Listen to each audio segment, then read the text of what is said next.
What's up les guys? Et bienvenue dans une nouvelle vidéo. Alors comme ça vous avez adoré le premier extrait d'horreur.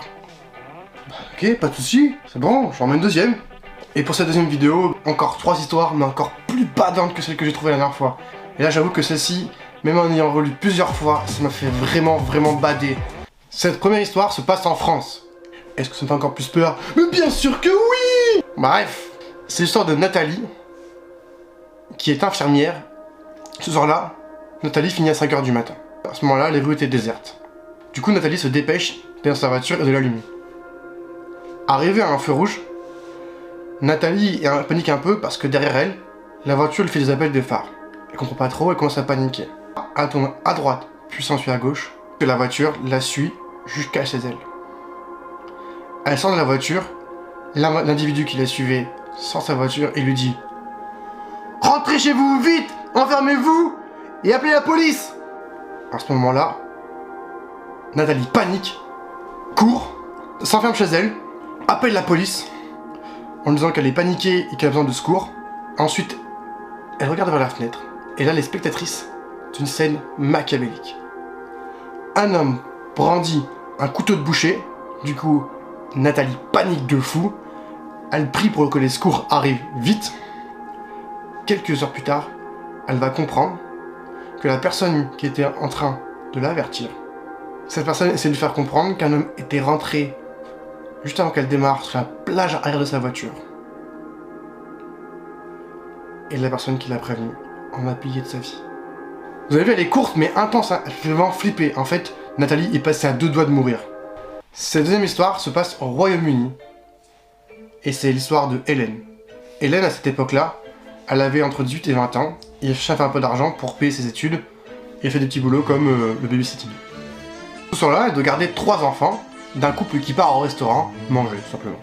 Du coup, le couple part manger au restaurant, et lui dit que les 3 enfants sont déjà au lit, que tout se passe bien. Hélène n'a plus qu'à rester en bas, et au cas où, monter en haut si les enfants les appellent.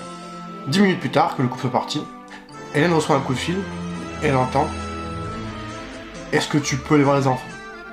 Et hop, ça raccroche. Donc Hélène elle se dit: bon, je trouve c'est le couple qui est un peu inquiet. Bon, quand les parents partent, généralement ils sont un peu inquiets pour leurs enfants, du coup, c'est normal, enfin ça peut être tout à fait normal, on peut se dire oui c'est logique. Hélène elle se dit: c'est bon, tranquille, j'irai voir plus tard, non tout se passe bien, voilà. Quelques minutes plus tard, un autre appel. Est-ce que tu veux aller voir les enfants? Et là elle fait: Monsieur Stuart! Bon, ça paniqué et ça raccroche. Et elle se dit: c'est bizarre, je comprends pas. Elle rappelle le restaurant et elle demande Monsieur Stuart, donc la famille, du coup, le couple. Et là, Monsieur Stuart, il lui dit: bah écoute, non, je t'ai pas appelé, qu'est-ce qui se passe? À ce moment-là, Hélène, elle le sent glacé. Elle dit: ok, non, mais tout se passe bien, je voulais juste être rassurée, voilà, bref. Elle raccroche. Et là, dès qu'elle raccroche, un autre appel. Hélène, pourquoi tu n'es pas allé voir les enfants? Et là, Hélène lui dit: arrêtez, monsieur, je sais pas ce qui se passe. Mais là vous me faites peur, c'est bon, vous avez gagné, stop, c'est fini. Et elle raccroche. Mais suite à cet appel-là, Hélène appelle la police. La police lui dit: écoutez, c'est peut-être un gag téléphonique. Si un autre appel, et ben on le tracera. À ce moment-là, elle raccroche. Le téléphone ressonne. Et devine quoi? Hélène, pourquoi tu n'es pas allé voir les enfants? Elle dit: mais qu'est-ce que vous voulez? C'est bon, arrêtez, ça suffit. Et du coup, Hélène s'enferme dans la cuisine, éteint la lumière. Et il dit: Hélène, tu sais que je te vois. Elle a dit: mais arrêtez, stop! Et elle raccroche, et là le téléphone ressonne. Hélène décroche, elle fait: mais qu'est-ce que vous voulez? Et en fait là c'était Monsieur Stuart. Il dit: Hélène, pars vite de la maison, on a localisé l'appel, il est en haut dans la chambre des enfants. Hélène se barre en courant. Et le moment qu'elle ouvre la porte d'entrée, elle voit la porte des escaliers s'ouvrir, et elle voit un homme avec un couteau plein de sang. Et là elle se barre en courant dans la rue. La police est arrivée, les secours sont arrivés. Et au final, le tueur fou avait tué 3 enfants. Il attendait que Hélène monte pour la tuer.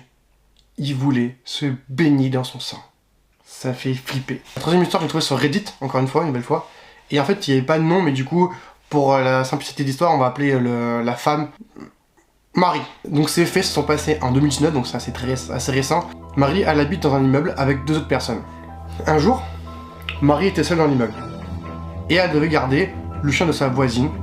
Dans la journée, Marie, elle entend le chien aboyer dans la cour. Mais elle se dit que c'est rien d'anormal parce que le chien aboie souvent vers des opossums. Elle va juste aller voir ce qui se passe pour vérifier quoi. Elle voit le chien aboyer fort et montrer les crocs vers un arbre. Et en fait, il faut savoir que l'arbre cachait les 3/4 la partie extérieure de la cour. Donc Marie pouvait pas voir au-delà du grillage. Elle descend. Et là, elle essaye de tirer le chien vers elle, par le col, par l'espèce de petit collier. Et là, elle lève la tête et elle dit qu'elle voit un homme avec un bonnet, un long manteau, la regarder.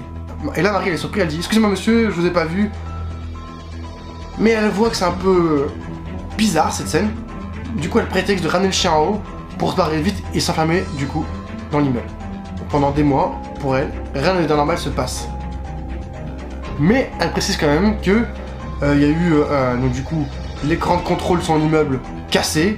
Elle retrouve dans la cour des bouts d'écran et un soir Marie fait une soirée avec ses deux voisines de l'immeuble, ses deux colocatrices dans l'immeuble.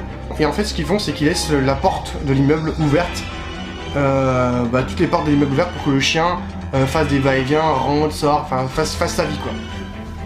À 22h, Marie part chercher une bouteille. Dans le couloir de l'immeuble, il y a des fenêtres pour voir ce qui se passe dehors. Et là, elle entend le chien grogner et aboyer vers l'arbre. À ce moment-là, Marie a un petit frisson, comme moi d'ailleurs à ce moment-là, parce que j'ai hyper peur. Du coup, elle descend, elle va voir le chien, et là, elle voit l'homme dans la cour avec son couteau de cuisine. Donc ça veut dire que l'homme est entré chez elle et attendait que les filles sortent. À ce moment-là, Marie tombe les pommes, elle se réveille. Quelques minutes plus tard, elle a tout oublié. Et en fait, les filles ont appelé la police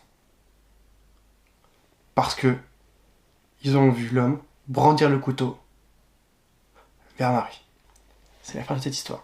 Je vous laisse là-dessus.